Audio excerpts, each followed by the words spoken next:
Hello there and welcome in to the Career Competitor Podcast, the show that seeks to light that competitive fire within you in order to jumpstart or optimize your career. My name is Steve Mellor. I am an executive coach and culture consultant for my company, Career Competitor. And I'm also a brand new author to my book, Shock the World, A Competitor's Guide to Realizing Your Potential, which you can grab a copy for yourself on Amazon right now, or you can go direct to my website, careercompetitor.com, where you're also welcome to grab a copy that way. And if you were to do it that way, I'd be happy to sign it for you as well, because I'll be the one shipping it to you. How about that? Now, listen, if you're someone who is considering some big moves, some big changes, or just some personal growth and development that you need to do within your life and also within your career for that matter, feel free to reach out to me, Steve at careercompetitor.com. My work today is spanning that of working with individuals that are just competitive, working through their careers, but I'm also working with entire executive teams as well. So whatever it may be, whatever your situation may call for, feel free to reach out to me. Again, that email is steve at careercompetitor.com. But you're obviously here to listen to a podcast, so whatever platform that you're listening to me on, take the time to subscribe or follow the show. Leave some sort of a rating if you're listening to us on Apple Podcasts. I would really appreciate it if you would just click that 5th star before you're done here. And don't be shy. Let people know how much you're enjoying the content. Feel free to share the show with your friends. And let's bring more people into this space so they can continue to work on themselves and also optimize their careers in the process. But for now, let's get to the show.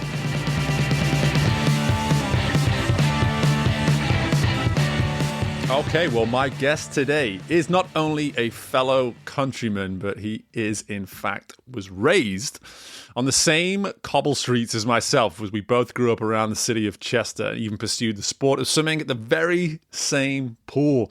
Since those early years, he has made a life and career for himself, serving the growth and performance of others to then go and serve others effectively. From his start as a member of the Royal Air Force, where he served as a physical, adventure, and force development instructor for over a decade. He then founded his leadership development company, Star Development. Today, Star Development is leading leaders on how to create better organizations and teams by getting them to stop, to think, to act, and reflect. If you're following along, that spells STAR.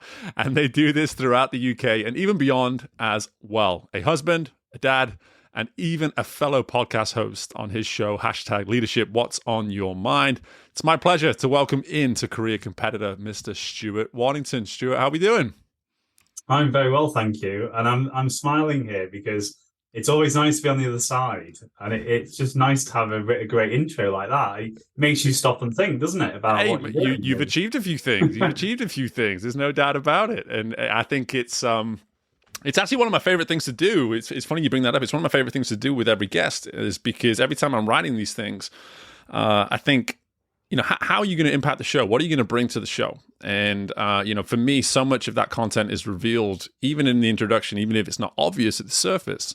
But there's opportunities for us to really dive into some pretty fascinating content when it comes to yourself, Stuart, because your running theme, whether it be in your time there during the with the RAF, or what it is you're doing now with your company, you are serving others to grow so that they can go and serve others. So I'm really curious. I'd love to start there. When it comes to serving others, where did that passion come from? Do you know what? I don't know as such. I think it stems from an environment I was brought up in. I've got an older brother and sister, and I was almost brought up as a single child, because when I was born, there's a bit of a long story behind this, but I was almost had 2 mums, 2 dads. So I'm from quite an early age, and I go on all the time about my passion is self and situational awareness, and I'm giving that to other people. And I talk about in a big passion of mine within the business, and we use it as branding, having those light bulb moments and those ahas. And I go out there to get people to think, oh, I've not thought like that before. And thanks for asking that question. I've never been asked that question before. Mm-hmm. And I say only recently obviously I've got the podcast, #Leadership, What's on Your Mind. I don't say I'm the expert in leadership. Right. I just love it as a conversation, and it complements the business. I was only talking to somebody recently where they've been there, done it, got the t-shirt, leadership oozing out of their pores. And I almost felt a bit of a fraud. I was like, and I quite quickly jump on that and say, well, I think my expertise and my sort of credibility and how I show up is in that facilitation piece. And it stems back again, jumping back to what your question was, where's that come from? About, I think from an early age, I was able to observe having an older brother and sister, having mums and dads. So I had that kind of encapsulation of vision. And I know people say about, I've always liked to like people watch, and I seem to be able to see a lot of things. And only recently I've cut some quite funny interactions of me spotting something, it's helping somebody else see that. And then the feedback was like, I can't believe you saw that. Thank you so much. And it was able to help them. And so I think that's naturally been a thread throughout what I've always done. And again, it's only until you start reflecting now, isn't it? If you said to me, what was my thread through my career? I would say it was sport.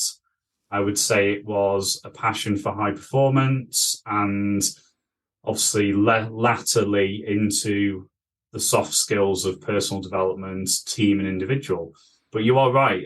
Kind of, if you look at it in a different perspective, it is serving others and helping others to serve others through engaging content, through conversations. And I always go to that storytelling when you did that intro about what can I add. I've only recently done a couple of things where just me being in the room sharing stories was a great help to the content. And you go, well, I quite often, I think, well, I've not done much. But actually, it's not my perspective about what my impact is. It's what other people take. And sometimes that can be really humbling, what they take from your story and your journey and your experiences and storytelling. It can be quite eye-opening. So does that answer your question? It 100% does. And I think what it also evokes within me is this notion of, you and I both work in a similar space of, at the end of the day, you call it leadership development, executive coaching, whatever you want. The person who's writing the check and investing is investing in you, and as much as it's a service, which it is, and there's content, which there is, underneath all of that, what makes all of that resonate at its optimal impact is the person behind the message, behind the service. And that's so much of what you're addressing here, is that your ability to walk into a room, someone to ask you a question that prompts you to share a certain story, for whatever reason, that was the story that individual needed to hear. And does that make you an expert now on what that person needs to hear and how they need to do things? Absolutely not. But in that moment, you served them accordingly. You served them the way they needed to be served. In a word that you used there too, facilitation. I cannot remember what I was listening to this on, so I can't give it credit, but they defined the term facilitate, and it's to make things easier for someone. It's really at the heart of the definition. So much of what we see the word facilitation is that we kind of like, we're bringing someone along. When in so many ways, it's actually, we're doing that, but we're trying to make it easier for them in the process, not necessarily by doing it for them, but giving them the tools, if you will, to equip them better, to be able to do it better for themselves. And do you know what this reminds me? I remember, on reflection, quite quickly afterwards, actually, I remember the first time I was facilitated very, very well at a very high standard, because we had a flight sergeant when I started my journey doing the soft skills of personal professional development in the military. And we had to do a 2-day sea kayaking. There was 6 of us on the course, and it was that experimental learning. It was an introduction. We were obviously taking it in a military environment, and we were literally given the tools to fail. That wasn't the purpose, don't get me wrong, right. But it was that real eye-opener and we were almost there thinking, well, at some point we'll be given the answer, at some point we'll be told, because it's a transactional, do this, do that, do the other. But that was completely the opposite of what it was. And it was a pretty epic couple of days because we didn't plan it properly. There was a couple of epic fails of like kit and equipment. And we sat round after these 2 days wet, cold, hungry. Quite a few things went wrong because we'd only just been introduced to the environment and how things worked. And we were looking at flight sergeants, warrant officers going, they're going to absolutely kill us here. They're going to be having short words with us. But this warrant officer sat us down on a bench and facilitated for 2 hours. And it wasn't until we got to the pub later that we were like, he didn't say much. He just asked quite poignant questions. And again, the whole thing was set up for self-discovery, experimental learning. And again, this is the sort of thing that we were entering. So the reason I mention that is because I kind of look now and think, and I have had some feedback around, you've got to sometimes pat yourself on the back about how good I am at reading a room and asking the right questions and listening. And I always think back to that, thinking actually, a lot of time has passed since I was sat on that bench. But ultimately, from that experience, I thought that was very good and very clever. And obviously, I've taken a path to try and get to that level of facilitating. I remember the first client, one of the first client exposures I had one-to-one coaching when I left the military. It was almost like an accidental thing. And I sat in a room with a business owner who had 3 businesses and charged a little bit of money. And I say a little bit of money because it's quite shocking, comical how small investment that was at the time. And I came home to my wife and said, you'll never guess what I've just been paid for. Like this guy presented for 45 minutes to me, his businesses, and he got the whiteboard out and he was talking at me and presenting. And at the end, I just asked 2 questions and off he went. And then I kept in contact and he was like, Stu, that was brilliant. I absolutely love that. It was amazing. I'm sitting there going, what did I do? And without going into too much detail, there was one of the questions I asked, he was almost like, if I've not answered that question in the 45 minutes that I've been presenting how the business is, what our passion, what our product is, and all this sort of thing, that is maybe a concern to me. Yep. And then the other one was based around what he wasn't saying. And I could pick up on some things he was actually skirting around. And again, really impactful. So he says, and afterwards he says, Stu, what normally happens is I speak to my stakeholders, I speak to my investors, I speak to my staff, I speak to my family, I speak to my wife, and right, no wrongities, no wrongities, that doesn't make sense. They just nod and go, yeah, if you're speaking to the same people all the time, you're almost getting the same answers, and they don't get it maybe as much as it's going on in your head.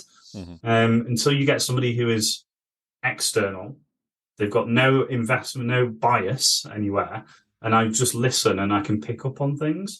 And it is a skill that you hone over time, and you'll have experienced that probably yourself. Oh, 100%. And this is actually a really fascinating topic, the whole notion of facilitation, because to bring it back to the theme of what we're about on the show of just competitiveness towards your career, I think sometimes the notion of competitiveness is about me. What can I do? How can I drive this thing? And so much of what you're touching on here is if we're willing to just stop and say, listen, this is something that I've been maybe working at for some time, and I'm starting to bang my head against the wall a little bit, and I'm going to the same people for the same insight over and over and over, and I'm wondering, why do I keep hitting a wall? And then suddenly a different opinion, a different perspective can come into a room and ask 2 poignant questions, and just suddenly everything changes. It shows that from a competitive standpoint, there's this need, if you will, in these environments that you and I exist within, for leaders, for competitors everywhere to say, listen, what can I benefit from by just simply pressing stop sometimes? Just to say, listen, I'm working hard, I'm doing this, I'm doing that, I've got all these intentions, all these goals. Is there anything I can benefit from moving forward by simply just pressing pause right now and stopping and looking around and seeing where I'm at? And just in that mindset right now, Stuart, like, how much of your work today do you find yourself going into a room where either people are banging their heads against the wall, unwilling to press pause, versus maybe people meeting you in a space where it's like, listen, now that we've pressed pause, we've realized that a guy like you and the service that your team provides, this is exactly what we're crying out for. Yeah, it's a massive thing, and I'm privileged now to be in a position where I'm actually matching and mirroring and challenging the client to have the right people in the room. And we've got an amazing array of people that we can bring to clients that are going to match. And the reason I mentioned that is because as you were saying that then, I kind of just thought that you've really got to find the right person and have that match of, and you don't know what that person is. Like I've there's a couple of things that bounce around my head here. So give you that into a context as well. So we've done some work this year with a client who potentially needs to do some, and is open and honest about the fact that needs to do some more of this. No agenda days, having just coaching conversations as a team and individuals, but they're not fully immersive and ready yet. They need to find that as a team and individuals. So you've got to match characteristics, people. And I just stop there a second because the joke about don't work with animals or children. I just put like humans in general, like people in general in there because we're a funny bunch. And it links to what I was just saying here that you don't necessarily know. And I'm not offended when people say it's not a match. I'm really passionate about finding that I'm not a match for somebody. 100%. But then going back to the client base that we're working with at the minute, we're actually gravitating more to the teams and the individuals that on the face of it, you would look at them and they don't need our help or assistance. And I don't like calling it help, but you would think they're really good at what they do. They don't need this. However, you'll know this in high performance and competitiveness. It's the people that have that in place that are winning and sharpening the saw. And the one particular client, I'm just adding little sprinkles of light bulbs. I'm not doing any big transformation stuff. And sometimes I say as well, I'm so passionate and I really enjoy what I do. So to then have the client base that don't necessarily need us, but they want us because they know that that's the competitive edge. And people at the top end of their game are linking into sport at those marginal gains. They're looking at that 4-year instead of 1 year, linking to the Olympic cycle. They're looking at those peaks and troughs. They're stopping at strategic points in the business. It's not the same as last year because the way the business is shaped, it's not robotic like society and how the external factors of their customer base is changing all the time. As soon as you fit into a box, you're going to be starting to lose. And it's really nice to have those interactions with clients and companies and L&D departments and HR departments that are like, and I think it's been transformed really quickly recently off the back of the global pandemic. Companies, realizing that the people are the biggest asset. And I know we've said that for several years, but I think linking to what I talk about all the time on my podcast about leadership, everything has shoved and really had to catch up quickly. We've had people on talking about, and this still happens, and it's still eye-opening about the industrial revolution of leadership. Like people still going in and doing the tell. There's lots of things to sort of unpick in there about why they're doing that. But I think in a positive way, everything has nudged forward very quickly in the last year. Yeah, it's a lot to unpack there. I think where I would like to focus is the need versus the want. It's something that I'm just going to do a personal plug that I write about in my book. It is just this notion of the need versus the want. And I actually go one step further in that to go, there's people that need coaching, there's people that want coaching, and then there's people at the very, very top that have a need for it in the sense of they can't go without it. Like they know for them to thrive and exist, this is what they need. This is their North Star, so to speak. And I love how you talk about the characteristics in a coach, in a leadership teacher, however you want to put it. Because for me, that compatibility is massive. It's absolutely massive. And again, this all comes back to the competitor within. All the great athletes, for instance, all of their stories, the one thing they have in common, great relationship with their coach. It's one of they all have that in common. Whether they had bad days throughout that time is irrelevant. For the most part, it was a compatible relationship that they had with their coach. Now, does that mean that their coach was the greatest coach of all time? Not necessarily. It's the compatibility of that relationship that actually produced the results. And that's what people like yourself and I can attest to in the work that we do right now. I've had a couple of clients already in my first couple of years of doing this where I'm like 20 minutes in, nope. This is not going to fuel your success. I'm not concerned about my business in this situation because you can keep investing in this. This isn't going to work. This isn't compatible. So with what you're saying here in terms of need versus want, I want to go back a step now towards your time with the RAF. All you have there, I'd have to assume, and you can correct me if I'm wrong, maybe this is my naivety coming in, I'd have to assume that you just got people that want to do it because they've signed up, right? They've signed up to be a part of this organization, whatever you want to call it. They've signed up to be a part of this team, to be involved in this. When it comes to instruction, when it comes to growth, when it comes to development, is that a unanimous want, or did you have to sort of fight off some of the, this is someone that needs it but doesn't necessarily want it? Yeah, so regards to my background, how this all came about, I was very much embedded in sort of like team development. Yes, that had individuals in it, but it's very much a team dynamic 90% of the time. There's elements of individual that you'd have to, because let's simplify the fact that the majority of my time working in leadership and development training, it was we had personnel for a week, working across all three services at every level of the military. And they would arrive with you and you would typically have them for a week, whether it be in the UK or in Europe.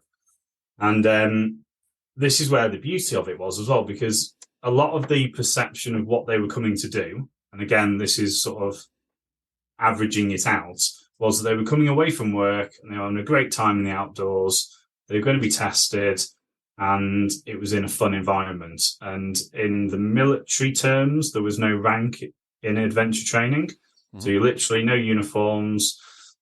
I've had some great conversations and chats with 2-star officers in bunkhouses in Germany when we're skiing, and then having an SAC, one of the lowest ranks, having in that conversation. So it's that inclusiveness of adventure training where we're people and we're looking to develop. There was a bit of a funny term in the military about voluntold. So you're voluntold to be here. Right. But I loved it because people came with a time out of work, we're going to have some fun and activities, and that was it. And then we had them for the week. And through having questions, adding the layer of personal development, one of my biggest things, and I alluded to it a little bit at the start, but on a Friday, we would have 16, 17-year-olds standing up and doing some really meaningful, this is what I got from the week. And you stand there, and some of them that surprise you are the ones that didn't say much all week. And you're going along and you're embedding, and I talk about the toolbox. We talk about how much tools can we put in your head to help you in the future. In military terms, we're looking at the foundations of developing everybody to a standard where when you then arrive anywhere in the world with any other service personnel, you've all been through basic training and you've all done some form of adventure training. So we were building the foundations of what we expect from a soldier. And I think that is, and your question about were they engaged, I think they were because of the recruitment. I honestly, there was the odd kind of person who wouldn't get it, but I would say 99.9%, you'd have a big kind of, everybody took their own takeaways. The team would achieve a certain level within that week. That wasn't the focus. The focus was your takeaways. How much have we loaded into your toolbox that you have that light bulb moment in 4 years' time when you get promoted and you suddenly start having bigger teams to command, transform, ignite, get to work together. And what happens is when all these people have these moments of leadership, everybody around them doesn't stand there and go, oh, this is a bit unusual. We've all been kind of put through this kind of like to be expecting this standard, and be looking for it as well. And the basics of teamwork, communication, feedback. It was it was good. And I still feel as well in the 12 years I did, the military was going through a transformation. I still keep in contact with colleagues that were way above me in the organization, and they talk about how we were transforming it from that. The best way to teach somebody how to do something is to shout at them, and if they do it wrong, shout at them and tell them how to do it again. Don't get me wrong, in the military environment, there is a time and place for that. But I would say in the time that I was in, that decreased a little bit. Weapons training is a great example. Understanding that different people have different learning styles, like that was embedding while I was in, because previously you literally, if you were doing something wrong, it's a high dangerous situation to be getting something like that wrong. But realizing that we're all human and we might learn differently. And again, you can imagine the friction. There was the old school that were like, no, this is how we teach somebody how to do something. And especially in military environment, that's quite challenging to change that. But almost you've got to start somewhere to then that thread to go through the generations. And I think I was in quite a lucky position where that was happening, and we were understanding the benefits of the uniqueness of individuals. And I think from what I saw, high-performing teams, that's where it starts from. Everybody having great awareness. Like I say, self and situational awareness is key.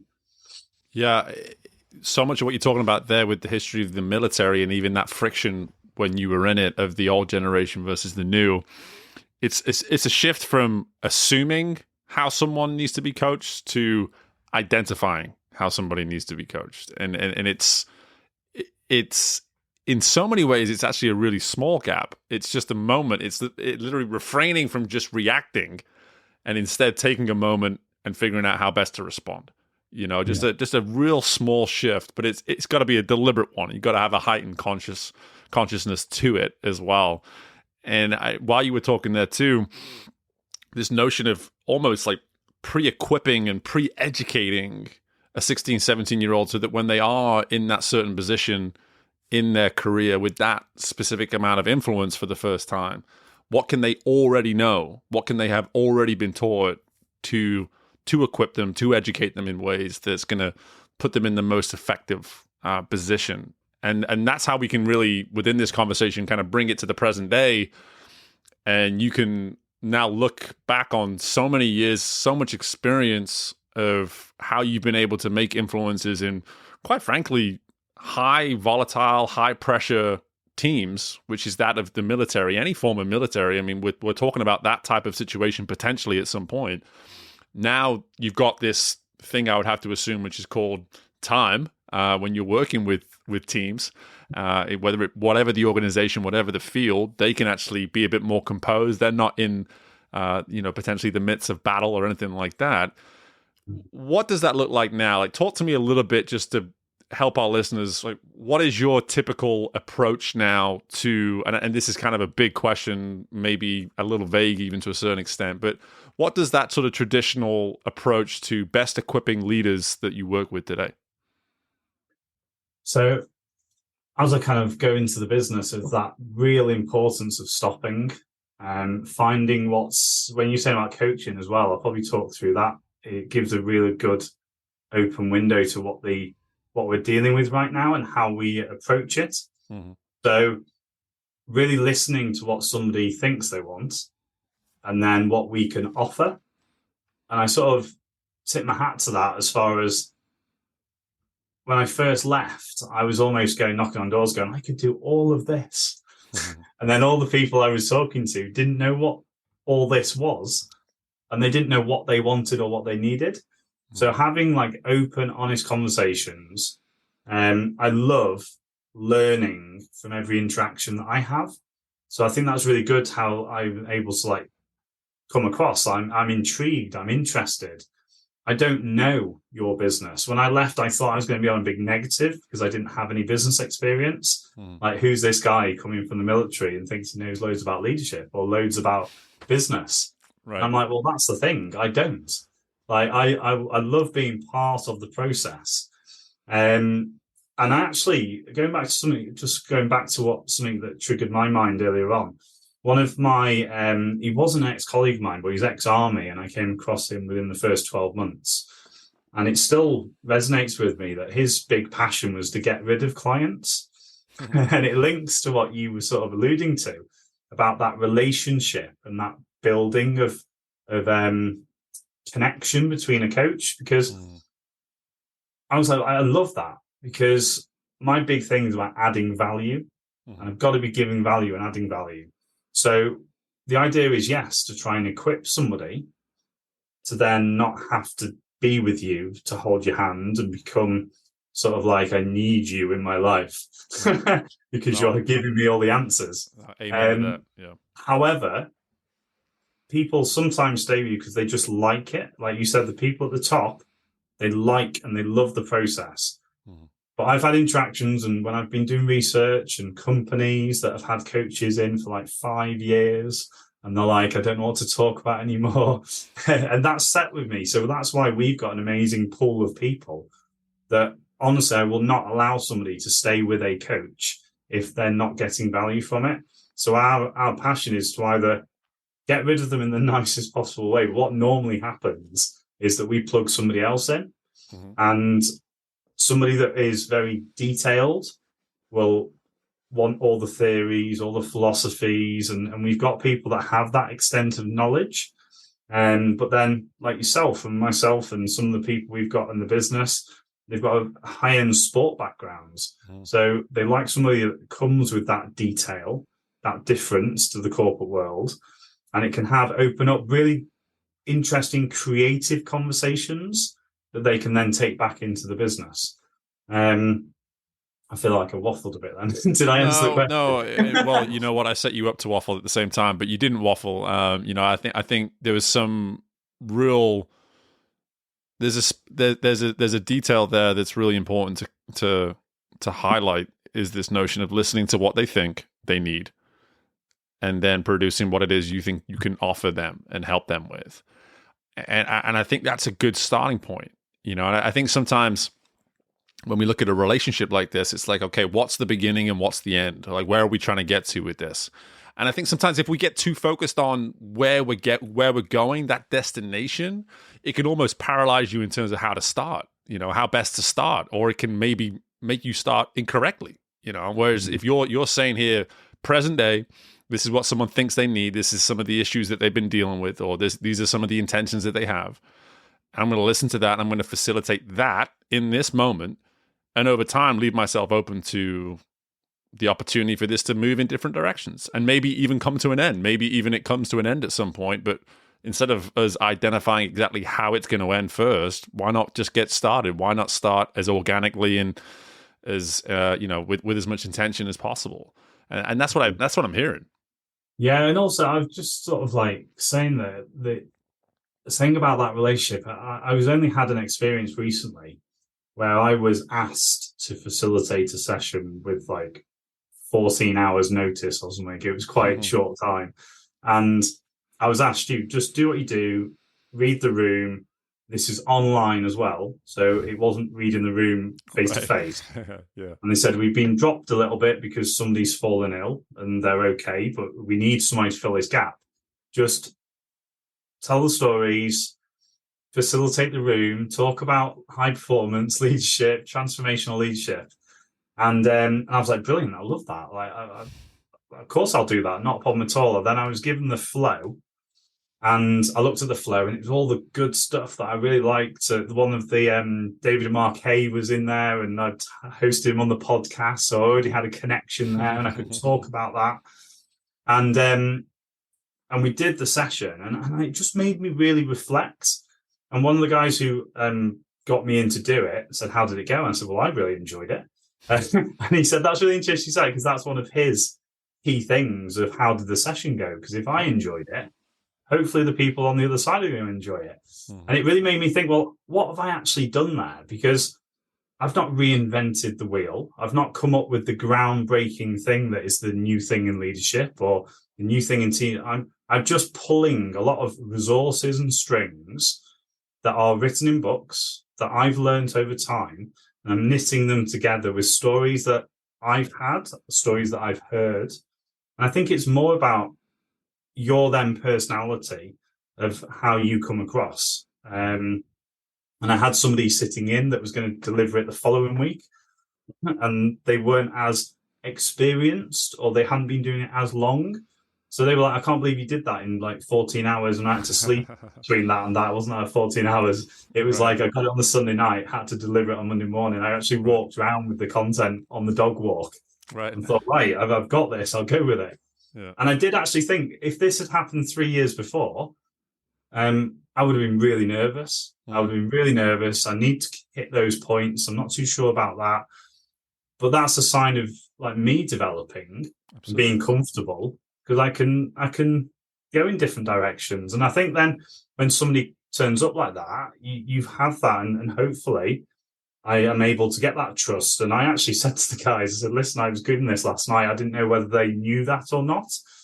But I said, I'm going to be transparent. I've been given this. Unfortunately, somebody's had to be off ill, and I'm going to do my best, and we're going to have great conversations, and we're going to go in breakout rooms, and I want to know your thoughts. And I think it's the way you set yourself, but then that allows other people to relax and share stories and go, oh, yeah, you saying that has made me think about this. And I was like, tell me about that then. And then I learn loads of stories that I then pass, like some of the stories I've got from clients that I now say, obviously not saying names, but confidentially going, oh, yeah, this. So over time, I've built up a story bank that probably is a lot bigger than I ever actually think I've got.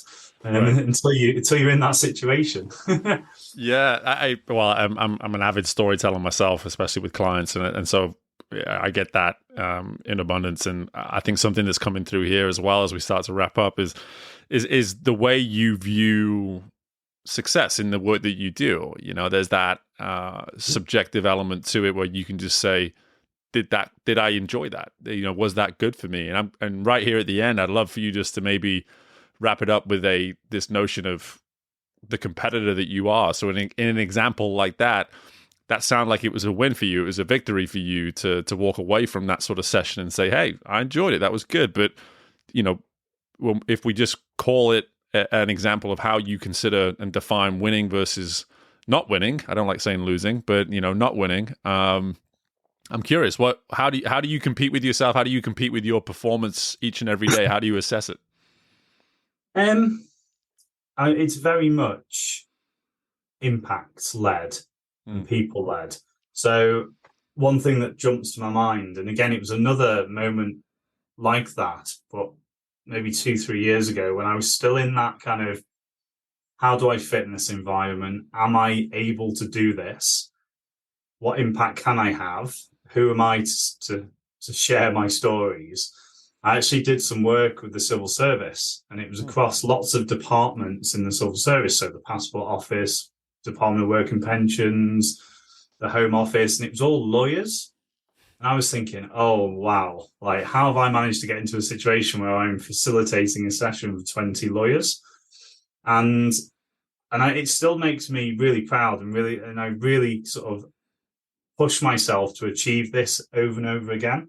So at the end of the half day, so 3.5 hours-ish session, 2 of them shook my hand on the way out. And they just said, thank you so much for not wasting my time. And I was like, they were like, that was really engaging, really fun. It made me think. I'm going away, not necessarily with an action plan, but it's really making me think about something different. And I thought, well, that is great. Like I was still sort of internally like, I'm nervous. Like these are intelligent people here. Right. And it also made me think about, we can really stand out by creating environments like that, because unfortunately there are still process-driven training workshops. Sure.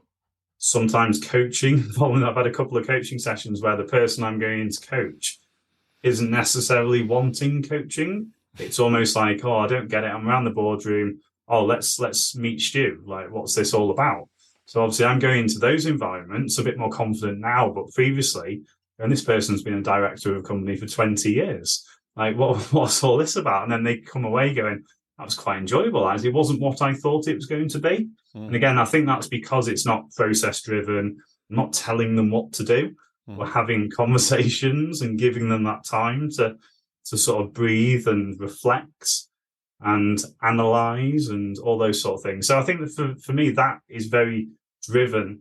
And I've been caught out a little bit because, as you know, I would do this without any money at all. I've had to put my business brain on and get people around me to show me and tell me what the worth of that is. But I absolutely love to have those light bulb moments or see those happen in others. So does that answer your question? Yeah, it absolutely does. It absolutely does. And I think the notion of making impact is very much a competitive trait, something that many people would identify, relate with 100%. And I think even that example with the lawyers,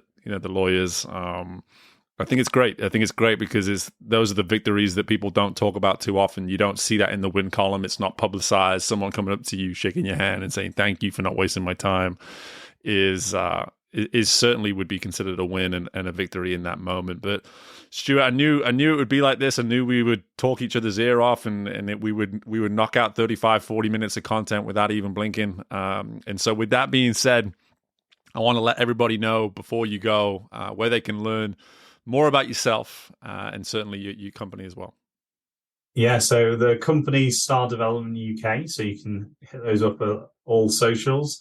And then obviously more importantly, which I'm really passionate about, is a good way of seeing me, what I do, how I do it, is through the podcast. So #leadership, what's on your mind, on the YouTube channel or across any audio devices. But yeah, that's us.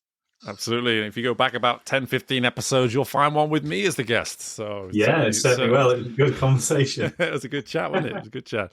Well, Stuart, honestly, mate, I'm so glad we got a chance to do this. It's been a little while in the making, so I'm so glad that we finally brought this to fruition. And listen, some great content. I'm excited to wrap this up as we finish the interview and share some final thoughts. But in the meantime, thank you so much for your time. Good luck with everything. And again, appreciate you coming on. Yeah, thank you very much. Hey, don't go anywhere. I've got my final thoughts coming up from our guest today. So please take some time, give it a moment, take a drink. I got a couple more minutes I need to get out of you. Some final thoughts. Here we go. Great to have a fellow kid from Chester on the show in that of Stuart today. And to wrap things up, I really want to talk about this notion of assumption versus identify. Because this is a particular episode that we're obviously highlighting leadership a lot. And I think for it to really serve you, whether you are currently in a role of leadership or, hey, maybe it's not coming for a while, but at some point it does. Or maybe you're leading in ways you didn't even realize as you start to hear an episode and some of the content like this.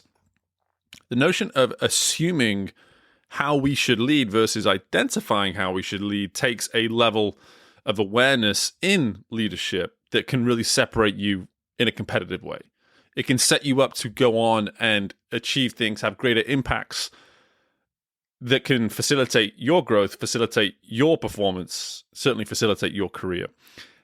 And I think that's a really important detail to take from my chat here with Stuart, is that assumption versus identifying, it is not only something that can serve you as a leader, it can serve you in so many areas of your life.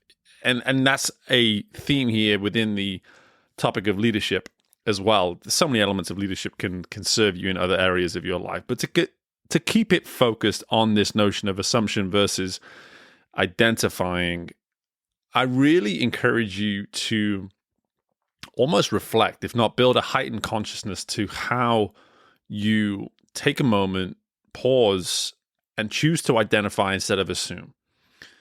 Because I would have to assume, here I am using that word, I would have to assume that when you assume, it usually leads you into a less successful result.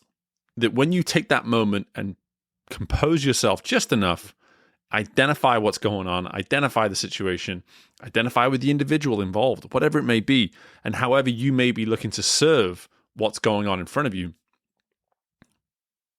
approaching it with the notion of, hey, I'm going to try to identify what is required in this moment versus assuming what's required in this moment, that can really start to separate you in terms of how you respond, how you act, and to the point of this episode, how you lead as well. So really like that. Just going to leave that one to just sit within you, maybe produce a few thoughts of your own, whatever it might be, but certainly plenty of content throughout the episode here with Stuart that should serve you, whether it be as a leader or in any other element of your career and your life for that matter. So again, Stuart, thanks for the time, mate. Really appreciate it. And you probably heard a few more British isms sneak through from me than typically would do. But in the meantime, listen, the content for Career Competitor is going to be impactful. It's going to be nonstop all the way through the remainder of the year. We've only got about 6 weeks left of 2022. Where did that go? But what I want to do is just really emphasize how much I would love for you to reach out, connect with me. Let me know what you thought of the content throughout the year. Let me know what you thought of this episode. Also, introduce yourself or somebody else potentially as a guest for 2023. Maybe you can start to see how you can be of service and impact to this show as well. But in the meantime, guys, listen, best of luck with anything and everything that you've got going on within your world. I look forward to doing this, as always, with you all again very soon. Bye for now.